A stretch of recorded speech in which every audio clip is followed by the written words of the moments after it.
I'm kidding. Hmm. Well, hello, creatives community, kind folks out there.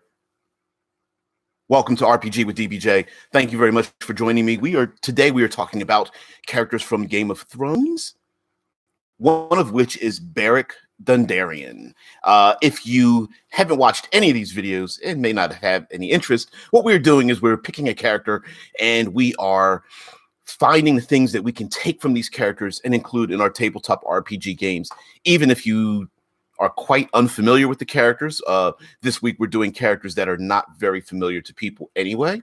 And even if you don't even like the characters, there are always things we can take from to be creative. Rickard says, sadly, someone in chat, won't be able to tune in today, but we'll catch you all tomorrow again. No problem. Deadman says, so instead of ghost, we get a one-eyed dandelion. I don't know what you call him, a dandelion. Easy. Take it easy there. Wow. Boy, don't we have an attitude. All right. No, serious, but in all seriousness, we are talking about some of the secondary or even tertiary characters in Game of Thrones that I kind of randomly picked because I felt like, or some of them haven't had a lot of airtime because, Game of Thrones dead. So I thought I would pick some of these characters, and I felt like Beric Dondarrion is one of the few characters that is very Dungeons and Dragons related. Hey, Kitty. Rickard says, while I am here, though, NPC, Paladin Mentor, and Templar Guardian, devoted to the god of the temple and offering platitudes from the scriptures, but still being veteran who's seen things the PCs haven't. I could see that on the surface. So, well, I'm going to get back into that. So, who is Beric Dondarrion? Well, of course, the name sounds very very classic Dungeons and Dragons, right? Beric Dondarrion, but being very generalized, because a lot of these characters in Game of Thrones have a heavy history. Being very generalized, Beric Dondarrion was a house lord, or maybe still is a house lord, who was tasked with hunting down a known, would you say, criminal, another knight known as the Mountain, and go after this individual. And on his mission, traveling through hither and yon, gathered together not only other members from other houses, essentially what we call banners, but also gathered commoners, sellswords, and other people in and around and throughout Westeros who were also harmed and had an axe to grind with not only this evil knight, the Mountain, but also people of their ilk, nobles and knights and, people of worth who have committed many atrocities against the common people. Over time, this guerrilla war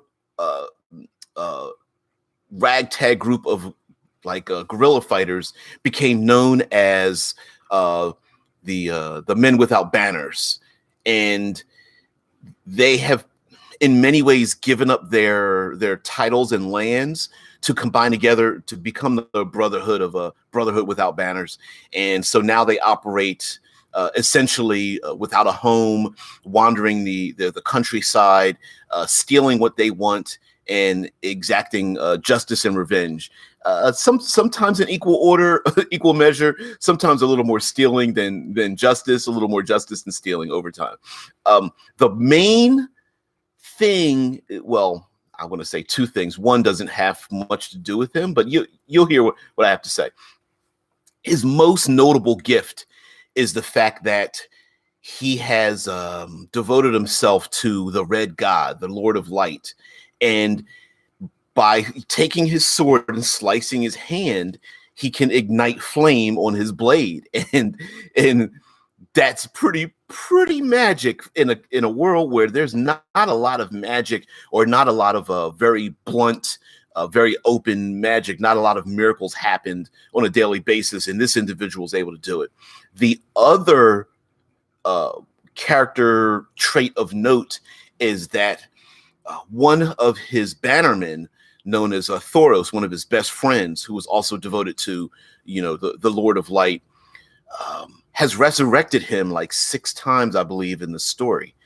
And so as he was killed, his friend, who was pretty much a drunkard and didn't believe in the Lord of Light, prayed over his body, and lo and behold, he came back to life. And so he's been resurrected at least 6 times by his best friend, and still suffers the wounds of what slayed him, which may be a reason why he has a patch over his eye, because he may have been hit in the eye by something that killed him. Unfortunately, in the current Game of Thrones television show, his best friend Thoros is dead, so there is no resurrections. There will be no resurrections. All right. Dead Man the Storyteller says Beric is the name of a character from the Temple of Elemental Evil campaign. Oh, really? Really? Okay, George R.R. Yeah, he's admitted that he's an avid player and supporter of Dungeons and Dragons. Could very well be could be like a little nod to something in Dungeons and Dragons adventure that wasn't so blunt, like stealing like the name Gygax or a Sararak or something like that. But going back to what Rickard has said, while he says like an NPC paladin mentor and temple guardian as a character, a concept for this individual. So we'll start off with an NPC. This person is an NPC, saying that he's devoted to the god of the temple and offering platitudes from the scriptures, but still being a veteran who's seen things the PCs haven't. In much of his story concept, despite having the flaming sword and a patch over his eye and whatnot, and being a notable warrior, is that when other characters meet him, he has a lot of life lessons, some of them pretty harsh, some of them pretty blunt and pragmatic, but tinged with lessons of the gods and our place in the world. So very much sitting around a campfire, talking about life, talking about omens and portents and history, is definitely part of the Beric Dondarrion character. So I have to agree with Rickard on that part. Now, the idea that he's been brought back by his best friend Thoros over and over again is another thing. Of course, we know in Dungeons and Dragons you have clerics and other character classes now that have the ability to not only stave off death, but bring back characters who have been severely injured. Because in the Game of Thrones television show, spoiler, he ends up getting killed by a great warrior, the Hound, and getting a sword basically sliced about 2 feet into his chest, and falls over dead, completely dead, right? There's no way of coming back. Thoros speaks over his body, and lo and behold, Beric comes back to life. As from his own words, a little lesser than he used to be, but he comes back to life. And the question has always been, which is a question amongst religions since time, immortal, like, why him? Why? What's the purpose? When you have an individual who can bring back someone from the dead and bring back another individual from the dead, why that? Why is that resurrection only possible with this one individual? And of course, someone gets killed. They come back to life, and they can't tell you what happened on the other end, right? It's a bright light. It's a mysterious place. It's a place of wonder, but they never can tell you what's on the other side. And so, very much, here's a character who kind of can confront PCs on religion and the gods and their place in the world. And like Rickard said, maybe an NPC mentor paladin maybe stays somewhere, or he's a guardian, or in Game of Thrones, he's kind of a wandering, you could call him a wandering bandit, with his brotherhood without banners. So could have a reputation as being someone who is wanders the countryside, maybe even has some word has spread that this individual is nefarious, kind of like Robin Hood, right? Where rumors have spread that he's a thief and a murderer and robs people on the road. And then when the players meet him, he's got the flaming sword, got the eye patch, maybe many wounds in his body and chest or something.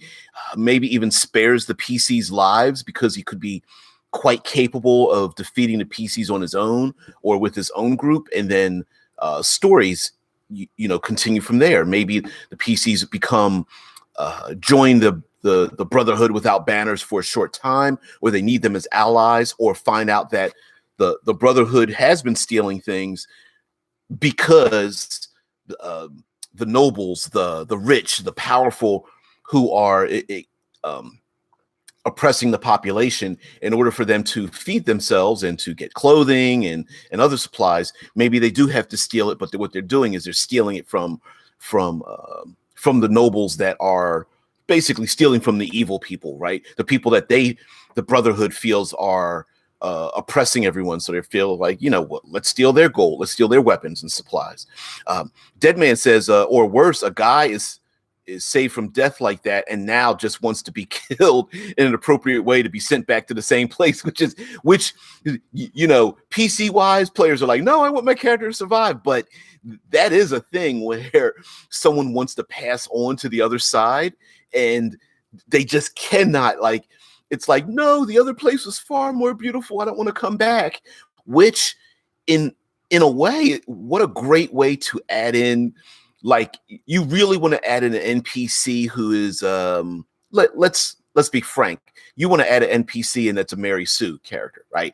The flaming sword, high level paladin in this example. But whether it's a wizard, whether it's a powerful character that's supposed to be on the player character's side, but you give them a motivation like, listen, I want to die in battle, I want to die appropriately, I don't want to be brought back to life. And the Lord of Light or any appropriate deity or power or patron in your world keeps bringing them back to serve them. Maybe the temple guardian, this individual is a temple guardian and has been trying to be killed by other player characters and keeps coming back. And maybe there's only a few methods or a rumor of a method that will finally send this character on their way. And so the PCs might be on a mission to help this person die.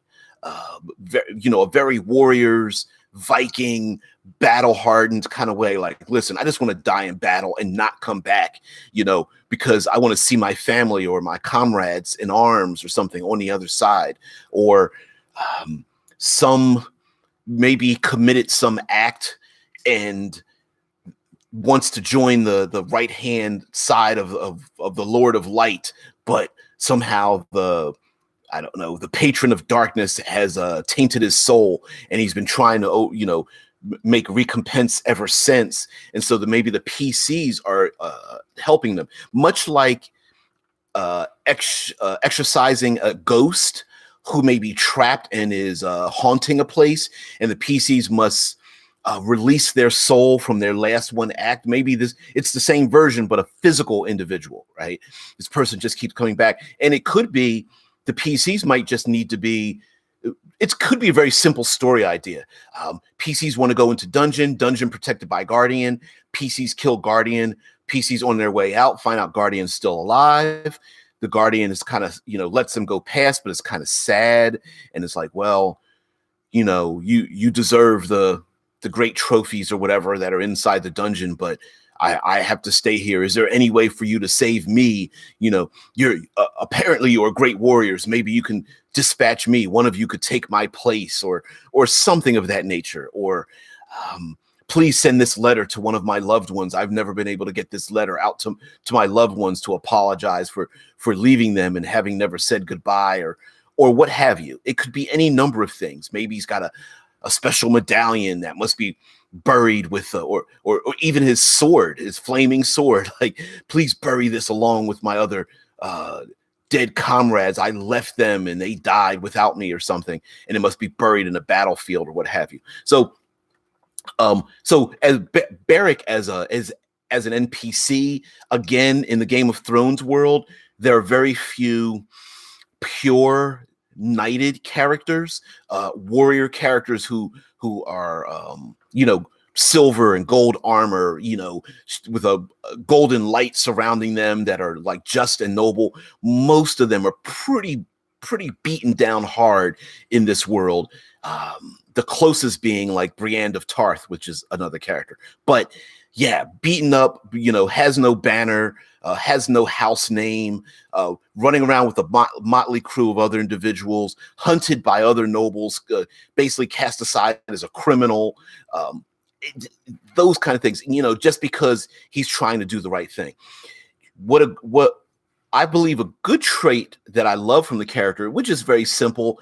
Oftentimes in our role-playing games, we look at the rules and we go, well, the rules are, we look at the rules and then describe our characters based on those rules. But as long as we don't change them, you can reskin the hell out of anything. So who's to say that his flaming sword, well, of course, there are flaming swords in Dungeons and Dragons, the classic old flame tongue and its opposite, Frostbrand sword, the classic grab the sword, withdraw it, and it lights on fire. But the fact is that this character, cuts his own by his own blood, it lights on fire.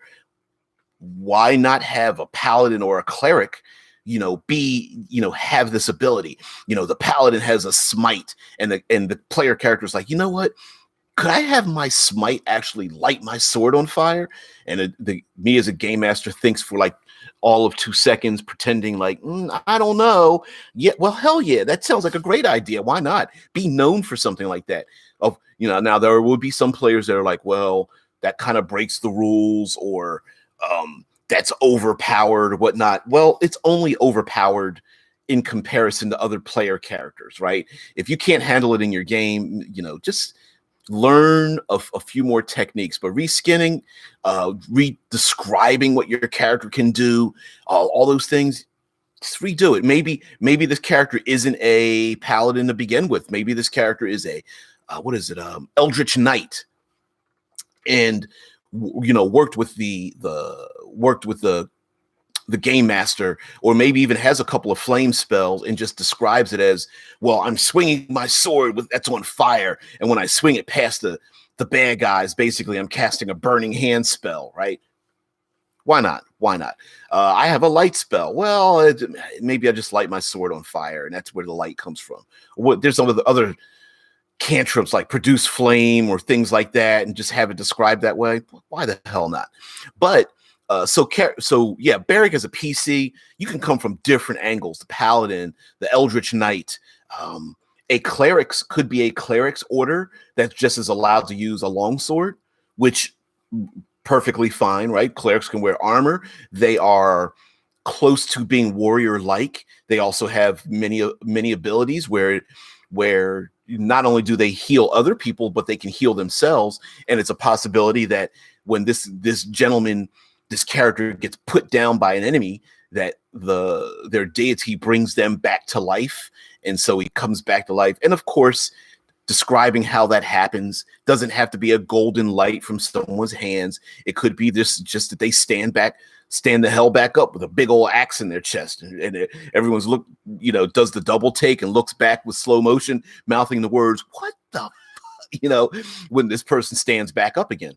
And of course, in Dungeons and Dragons, him having an eye patch has no bearing on their abilities. Dungeons and Dragons has never really had a merits, flaws, advantage, disadvantage, not through the die method, but where you buy points and having limitations like being, having an eye patch, having a limp, being an alcoholic. All of that is just role-playing wise, and essentially allows you to earn inspiration if your game master or dungeon master is into that. So yeah, that's another thing too. Yeah, Beric is very much a magical character in a world where there is very little magic. Although sometimes it kind of makes you wonder, like, why aren't there more characters that are just like amazed by the magic and want to know if they can get it or harness it or teach it or whatnot? But most of these people are just rather unique in the fact that he has a flaming sword. Although he must have a lot of wounds on his hand, though.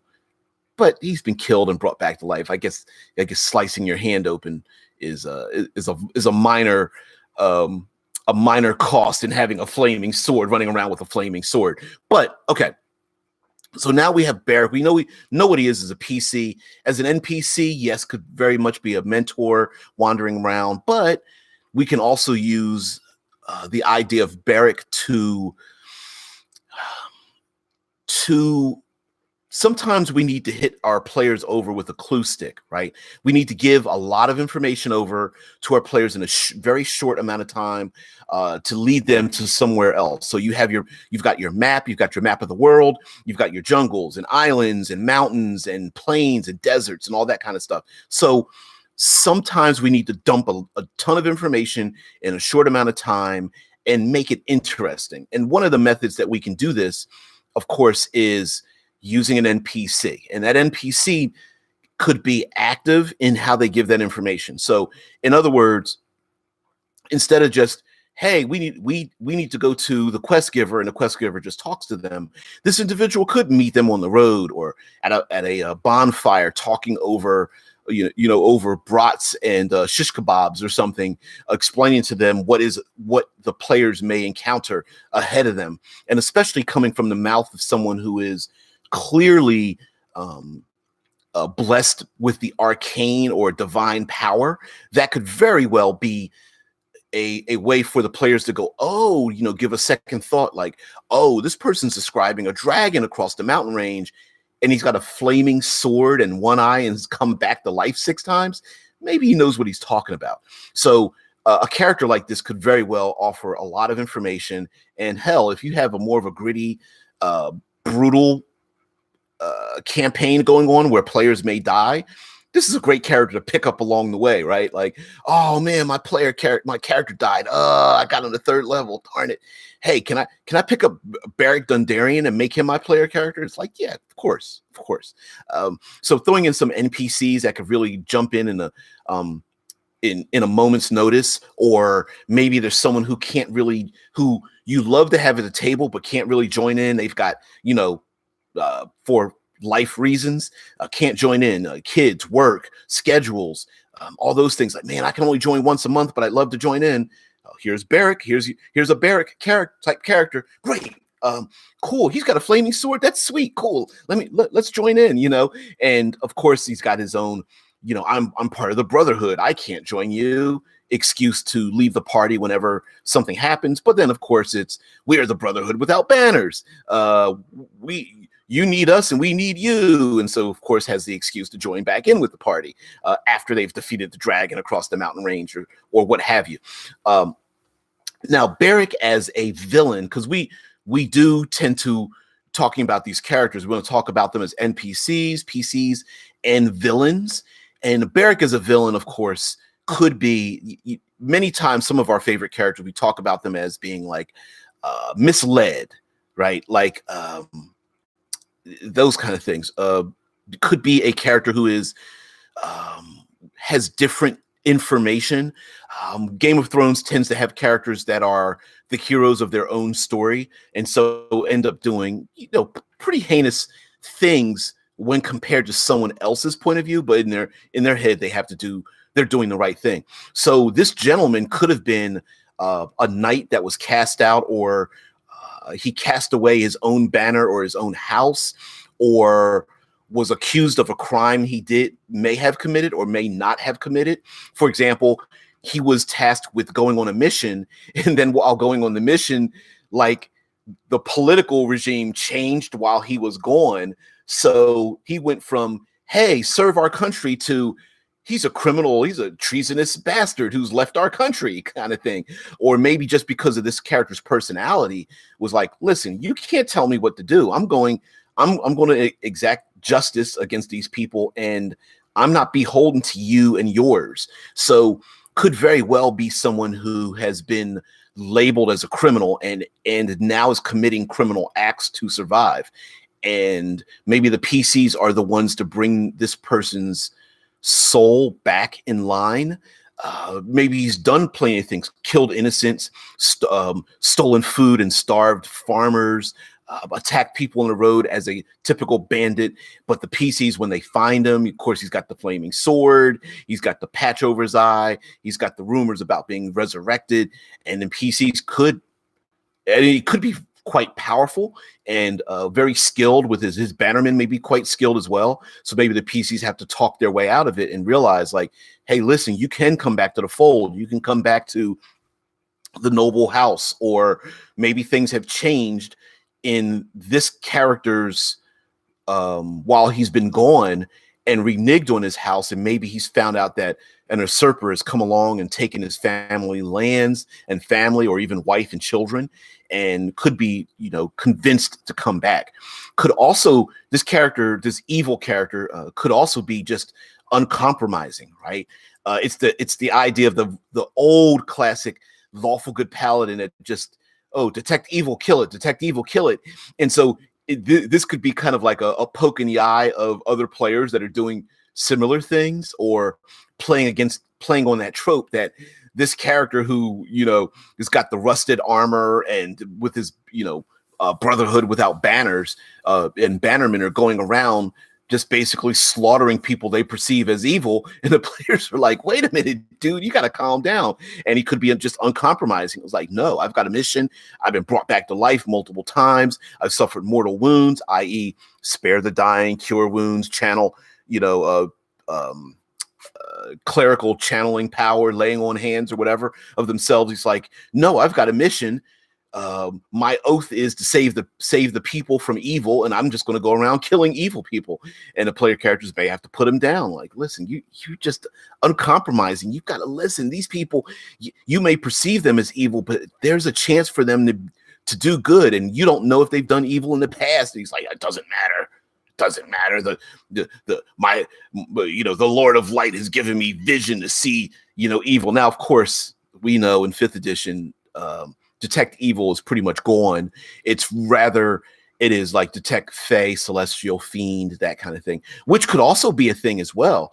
Going more into the fantastical, this character might be going around killing, air quotes, innocent people, but those innocents are actually hidden, shape-changed, polymorphed, hidden by illusions, could be fiends, celestials, fey creatures, elementals, and the player characters find out that he's killing innocents and the supernatural as well. And he's going on this mission, and he's maybe driven a little insane. Maybe he's been killed by some of these beings, and then he keeps being brought back to life, and they're frustrated as well. And his mission is no one believes that he's going around killing these things. Of course, a fiend is going to hide as a normal human being and pretend to be an innocent farmer. Of course, you got to have a farmer, innocent craftsman who's being chased down the street by a man with a eye patch and a flaming sword, killed in the middle of the street. And of course, everyone sees, oh, he's killing an innocent person again. Everyone's running and whatnot. And the guards are being called by horns. Yeomen come around with pikes and stuff, and he beats them away and escapes out of the town. And maybe the player characters see something that's different about the body or why he attacked them. Maybe one of the characters gets a vision, or a cleric or paladin or divine, maybe even a druidic character gets a vision to find this Beric Dondarrion character in his bannerman, or has a dream where he shows up, and they speak to each other in dream, and then when they meet, they actually are able to communicate with each other and find out exactly what's going on. Because that's another way of transferring information too. Dreams, omens, whatever, fever dreams and whatnot. Like, why not? Why not transfer information to your player characters that way through whether it's a warlock patron or something of that nature. Also, it could be a matter of, like Rickard had mentioned before, as being a temple guardian and a mentor. Again, when characters gain levels, gain new abilities, gain magic spells or something, maybe instead of just making it here's the book, you gain one level, maybe the player characters learn from this individual. He hands his sword over or tells them to, pray before the Lord of Light or something, and the player character learns to slice open their own hand to ignite a flame or something, or to, says something like, to bring about what's inside of you. It's been inside of you all this time and stuff. And then maybe the druidic character slices their wrist, and it's, instead of fire, it's cold or light or electricity or something of that nature. And they learn to harness that power that's within them. So yeah, just reskinning, reflavoring things. Could be that player characters could be evil, or maybe one of the player characters is, could be kind of nefarious themselves, backstabbing, stealing, lying. If you bother using the alignment system or sticking to it, maybe they tend towards a chaotic and or evil alignment, head towards that level. And maybe they meet this Beric Dondarrion individual who starts to guide them more towards an alignment style change, and teaches them some things, and could be a good excuse for a character to quote unquote gain a level or learn a new feat that doesn't necessarily blend with the character choice they've made. So if they pick a rogue type character, but they want to gain something, and as a game master, give them something. Zevron, yeah. Short synopsis on who this character is. Just woke up. No problem. Yeah. Beric Dondarrion is a character who, in short, is the head of a group of individuals known as the Brotherhood Without Banners. They are basically like Robin Hood's merry men. They are commoners, nobles, warriors that run around the countryside trying to do the right thing. Unfortunately, they are bandits as well, so they have to steal things to survive, but they are out to exact justice. Beric specifically is able to slice his hand open and light his sword on fire. Again, a very magical thing in Game of Thrones, but yes, he's able to do it due to his devotion to the Red God, the Lord of Light in this world. And he's been brought back to life, I believe it's 6 times. I'm sure I'm wrong, but his best friend Thoros, a drunk cleric, essentially, brought him back to life at least a minimum of 6 times. And so he's known for that. Now, of course, he didn't bring himself back to life. Someone else did it. But yeah, that's what he's known for. And so in the course of the story, most people think they are criminals, but you find out that they're doing it for the good reason. And initially he was doing it for a good reason. So we're just basically talking about using them as right now I'm flowing into using them as a bad guy, as maybe a knight that was far too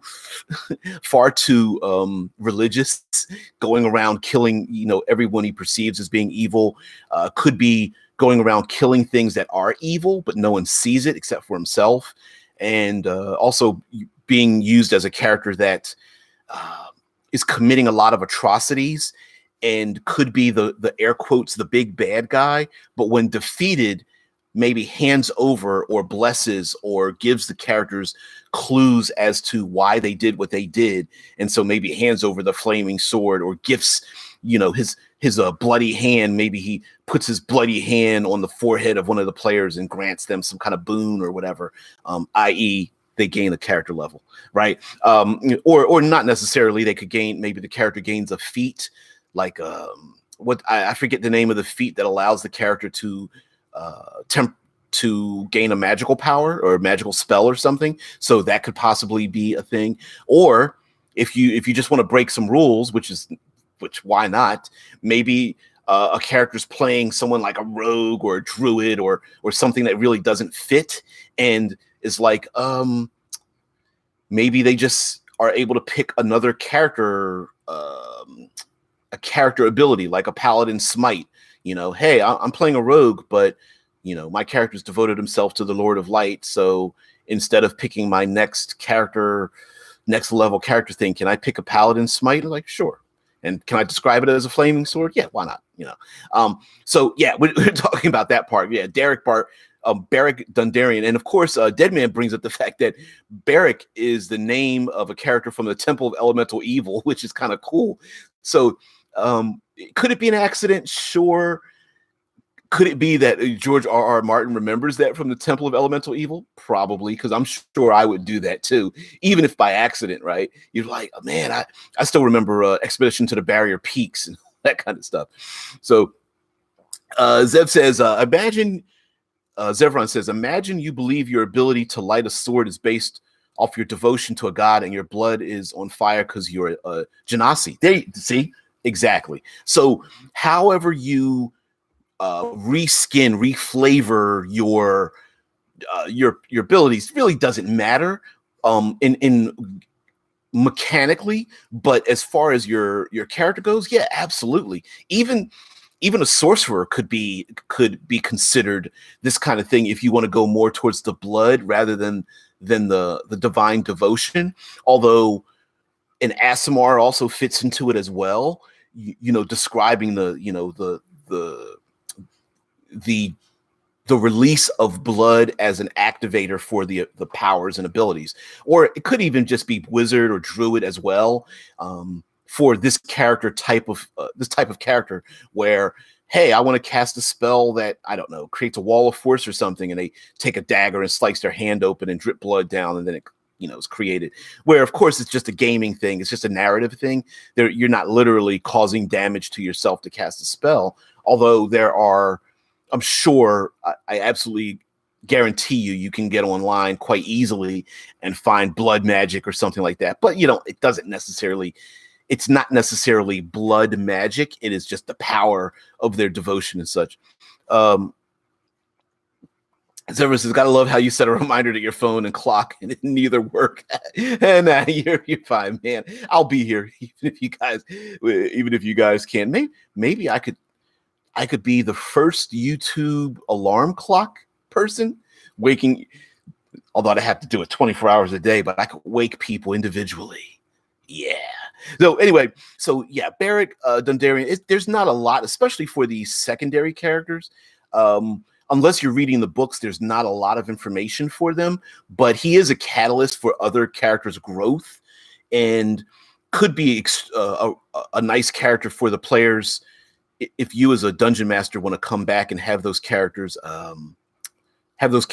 like grow and learn from this individual, and even if it's not direct, like not him going, here's my flaming sword and here's how to do it, here, cut your hand like this, at least 3/4 of an inch, whatever. It doesn't have to be that direct. It could just be him speaking to the characters and having them learn about talk openly about their background and what they wish to see, and then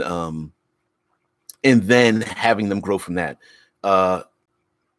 Zevran says, didn't he set up Arya being trained by Brienne of Tarth? I don't remember. The answer could be yes, but I don't remember that. Did Brienne ever meet the Brotherhood without banners? Dead Man said, irony. His first death and his sixth death came from Clegane's. That's right. He was killed. He was killed by the Mountain and then killed by the Hound, because the Hound killed him in his sixth death, and because that's the one we get to see on screen. But he brought up the fact that he was killed by the Clegane. So yeah, killed by the Mountain and killed by the Hound, two brothers that killed him, which could be rather ironic. Like, imagine this NPC is just like, I've been killed 7 times. I've been killed 23 times. And it's like, oh, how'd you die? Well, let's see. I've been killed by the dragon over in the mountain, and I've been killed by the evil lich in the desert, and I've been killed by the fiend that's been, down in the Underdark. And they're like, and you want us to go there? Like, you're asking us to go? I'm like, well, yeah. Yeah, which could be like I said, it could be a great way. Like, man, I'm the DM. I've got to give this information across, but everyone who's confronted this evil, whatever it is, has died, because that's usually the case. Oh, wait, I've got an NPC that keeps coming back to life. Maybe they can tell everyone what's going on, right? So yeah. When Beric tells you that someone's dangerous, maybe you should listen, because he's been killed by them before.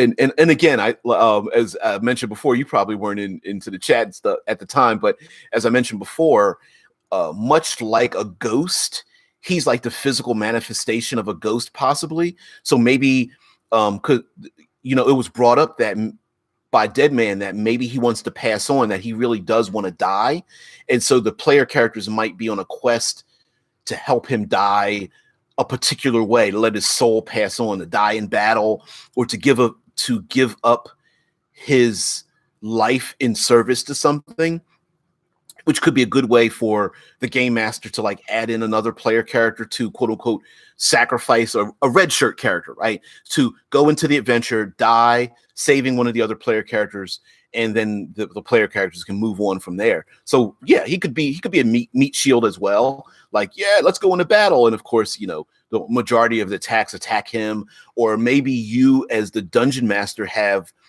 a couple of like bad guys or creatures or what have you that you want to insert, and you want them to take out someone, right? But you don't want them to just murder, kill one of the player characters right off the bat. So you need a red shirt for, I don't know, whatever creature that you created and you thought it was really cool. So yeah, you need someone to take the brunt of the hit.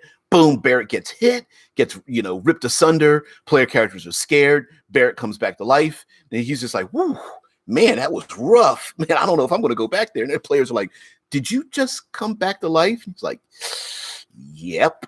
Zevran says maybe his soul can't return to his body, but it enters a player character. They gain advantage on their first death save roll. Sure. Although you could. And I've done this before in other role-playing games, and follow me on this. I know it's really outside the box, right? But you could, how do I say this? You could make an NPC who is only an NPC that's wrapped around a player character ability. So a player character who gains like what's the barbarian thing where you gain resistance against like bludgeoning, slashing, and piercing, right?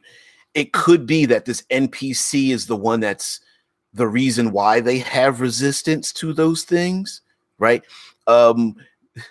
I mean, sure, as a writer, like it kind of seems like, oh, they're only there for like they're a prop. They're not a real character. But you could, instead of like, oh, my character has this ability, it could be, oh, my squire takes the brunt of these hits, and I save the life of my squire, and that's the reason why my character has resistance to like bludgeoning and slashing and piercing damage or something like that. Zevron says the player character's warlock ability. I'm thinking a player creates warlock abilities, becomes a wraith, a la Talion Celebrimbor from the Lord of the Rings game Shadow of Mordor. I'm vague. I know what Shadow of Mordor is. I'm not familiar with any of the characters there, but a character becoming a wraith, stretching it a little bit, but yeah, why not? A character could be maybe a character that's brought back to life, and in order to permanently bring them back, maybe the other player characters have to go on a quest. So they could be resurrected, but it could be for a short time. It could be like Zebra says, I mean, Obi-Wan originally was a prop to just give Luke a lightsaber. Yeah, yeah. The lady in the lake, the sword out of the the sword out of the stone. Merlin was kind of a prop in a way for the King Arthur story, right? Just, hey, shows up and does a thing and leaves, right? Which, could be like you're saying, Zev, like the NPC could just be the prop in the show, or the prop in the show, the prop in the game, like a character in the show who's just there to do a thing. So, for an example could be, instead of a character casting a fireball spell, it could be something comes down from the sky. Like, well, let me change fireball. Cleric. Oh, it's not produce flame. Flame strike, where flame shoots down from the sky, right? It doesn't have to be a cleric pointing somewhere and flame shoots down. It could be a cleric praying, and then an angel flies down, right? And an angel comes down and scorches people with a big face and is like, you know, in service to the Lord of Light, I burn thee, you know, and then boom, cast them and flies away. You know what I mean? Or the, you know, the wizard is like, I cast a fireball, and instead of literally making a ball of fire in their hand and throwing it, it could be they close their eyes and they open up their chest, and like this, you know, flaming demon or something steps out of their chest and like takes a big flaming whip and like whoosh, and like strikes it, and a big ball of fire goes up, and then the flaming demon steps back into the chest of the wizard or something. I mean, you can describe things how you want, and having them become you know, a band of merry people just could be a thing. Now, mind you, it gets a little bit odd when it's like, so your NPC are your character abilities, so how are they surviving all the time, right? You know, but that can just be like a little nudge wink, like, well, we're just doing this as a narrative thing. Just go with it. So everyone says, pronounce the C like the K and kill. Oh, Kellum Brimbor, he's the elf that made the rings of power. He's from the books. Yeah. Well, I don't get references, dude. You should know that by now. Yeah, and I've never played Shadow of Mordor. References to IPs of all sorts, I tend to go right over my head, dude. You're not wrong. I'm just saying that's just me. Yeah, everyone's going on talking about the character from the game. The Spectre merges with the Talion and makes him unable to die. He gets his magic abilities, elven accuracy with bows, the mobility of an elf ranger, and driven by revenge, which could be a thing, right? You know, so like this character with the flaming sword and brought back to life could be someone who grants other characters their abilities, or maybe as a PC, maybe you're inhabited by the spirits of these other warriors or people from your own ancestry, or the spirits of individuals around as you're traveling around. So maybe the idea of the Brotherhood without banners is more internal than external.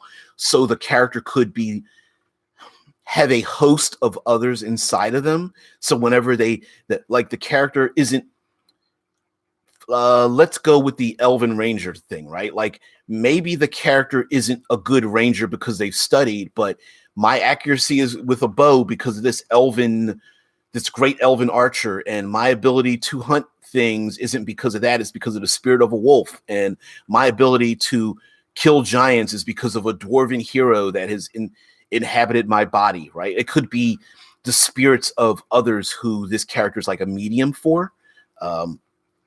Yeah, so everyone says he convinces himself that he's trying to save the world before he passes on, but the spirit truly just wants to become the bright light instead of the dark lord, to rule in the light, to burn away the shadow.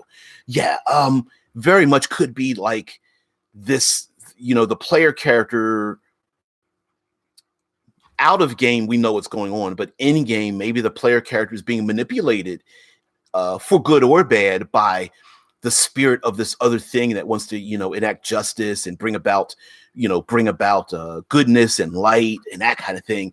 And so, yeah, the bright lord becomes just wants to become the bright lord instead of the dark lord, to rule the light, to burn away the shadow. Yeah, I mean, the player character could be a medium to help these other spirits perform their particular actions. Yeah, maybe the character, he's not good at all. Yeah, I made a character like that before, a cleric that was like he was a slaver, and he ended up killing he ended up killing a priest, took refuge with a priest in a small town, killed the priest, and then felt so guilty that he started wearing his robes, pretending he was a priest, and then he actually became the priest, even though he was a bad guy, right? Talion is good, but his Spectre is awful. Oh, okay, the other way around. Well, but again, we're just pulling on. We're not, you know, photocopying something else. We're pulling on the threads of the idea that, you know, there's a character who whose personal motivations don't align with maybe the motivations of a spirit or power or something that inhabits them.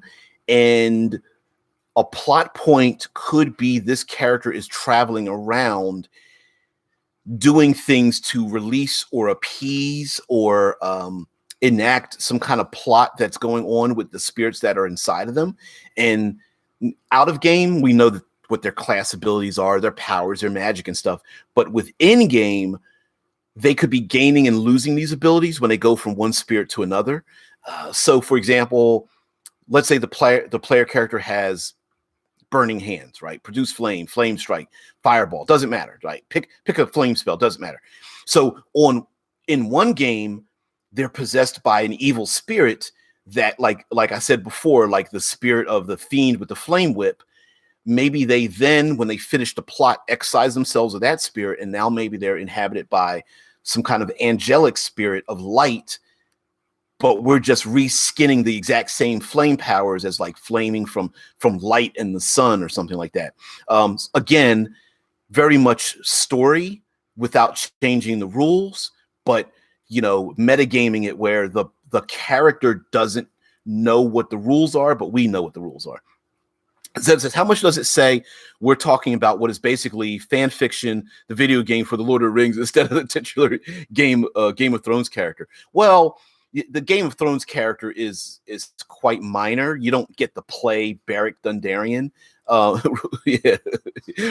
Zebra said, rules are meant to be thrown out the window. Well, yes and no. Yes, rules are meant to be thrown out of a window because, we don't have RPG police.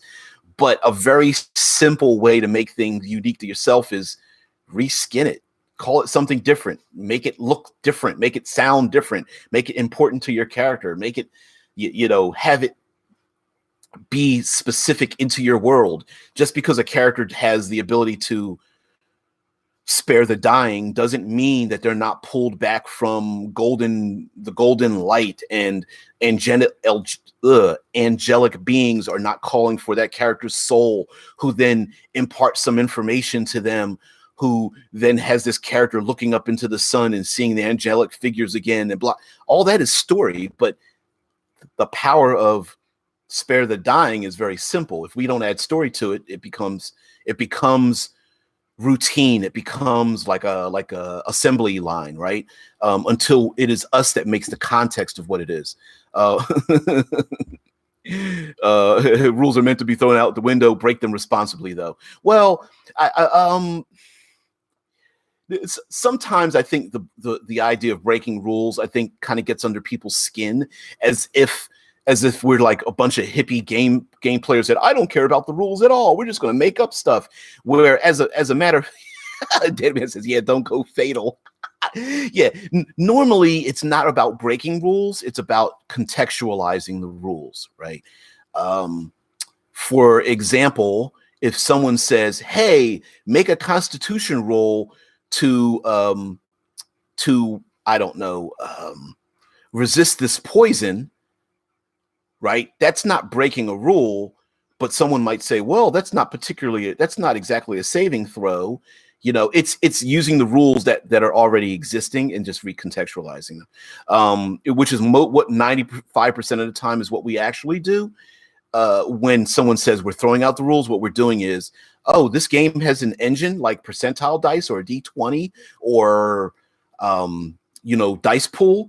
And then we're just going, oh, to do this thing, grab the dice and do this, roll this other thing, right? That's what we normally do. We're just using the engine and then contextualizing what's going on. Oh, you want to jump over the fence. Oh, you want to have your horse jump over the cliff or something. Oh, you're trying to hide from the guard, but you're trying to kill the guard and stab him in the throat by keeping him quiet. Oh, that's what you're trying to do.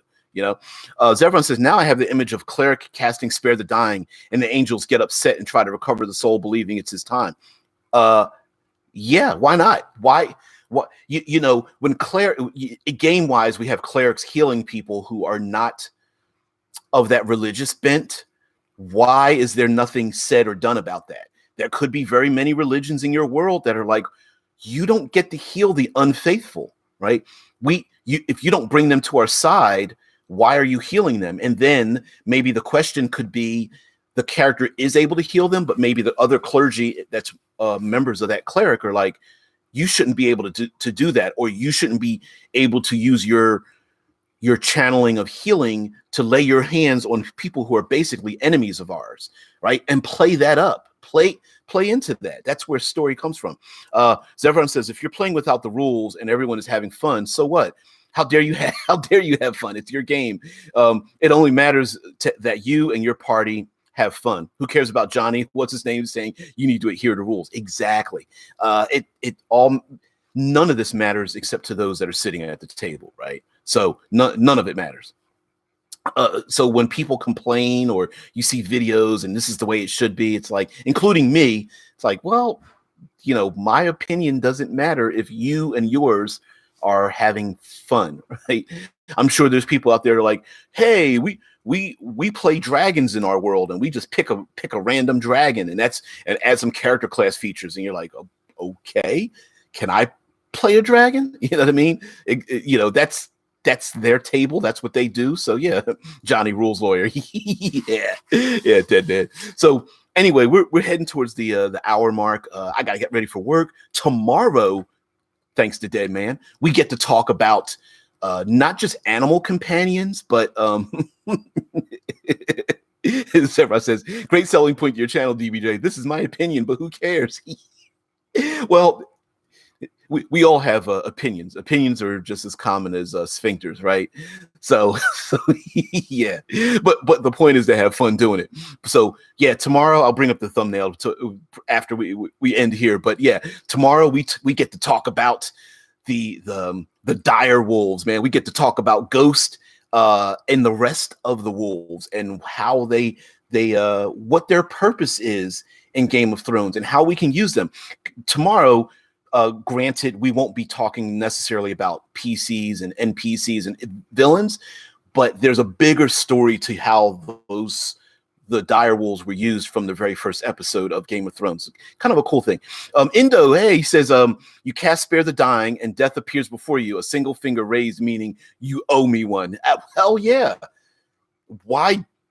Yeah, why not? Why not have a character who's like marked by death, maybe with a tattoo or a mark on their soul, or like when someone uses some kind of detect magic or something, they see they see death like standing right behind them or something.